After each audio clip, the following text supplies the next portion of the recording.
Are there shibboleths specific to native Russian speakers? I am doing these days a lot of collaborative writing with a colleague born and raised in Russia, and now working in the US. He has a very good English, and yet, as we circulated various texts, I noticed that he tends to drop the definite article, the, more than is acceptable.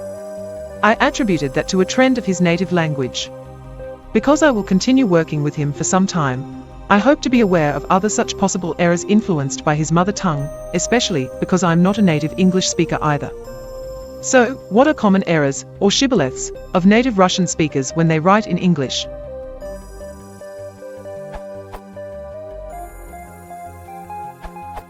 A, an, and the are all dropped. Using past tense with did, in my experience almost all non-native do this until they learn not to. Sometimes using she instead of he. Word order is not as important in Russian as in English. Missing prepositions. Russians I have met who have large vocabularies tend to stress words with more than 2 syllables in an idiosyncratic manner since they likely only ever read the words. I have the same problem on rare occasions where I know a word, know how to use it, but guess the pronunciation since I got it from literature. More here. This URL. For example, beginning learners often omit the auxiliary in questions or negatives. How you do that? I know have it.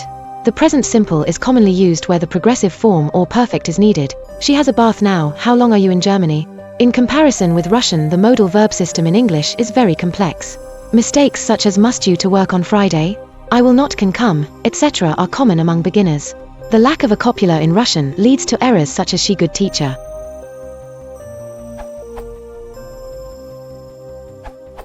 Russian and English languages have somewhat different structure of verb tenses. For native speakers of Russian, it can often be difficult to correctly use perfect tense forms due to the influence of their mother tongue. The grammatical concepts behind the correct usage of English perfect tenses can be very confusing to Russian speakers, so they tend to replace it with simple past tense, for example, in case of present perfect or past perfect, or just fail to use it appropriately.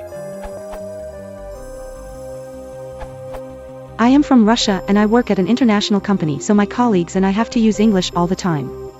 There are really some common errors.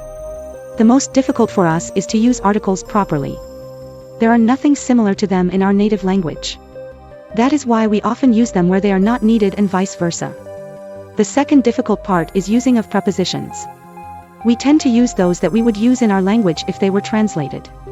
For example, instead of at office we tend to say in office, instead of to London we often say in London. There are many other examples. We don't have gerund in our language, so sometimes it is difficult for us to use it properly. I cannot agree with Mplungin that word order is not so important. It is important in any language, and in Russian you can too change the meaning of a sentence if you change word order. Not always though, but in English it does not happen every time either. There is also a rather big problem with sequence of tenses. In our language we do not have to do it. That is why we misuse perfect tense and even past tense forms often. These are the most often encountered mistakes that I can spot when I talk to or read something from a native Russian speaker.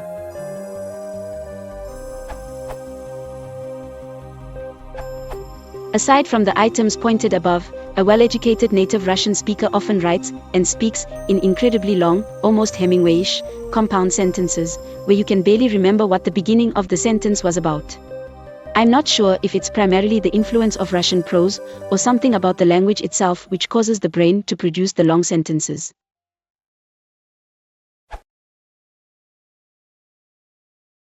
What's wrong again? Because you're looking and I'm sorry.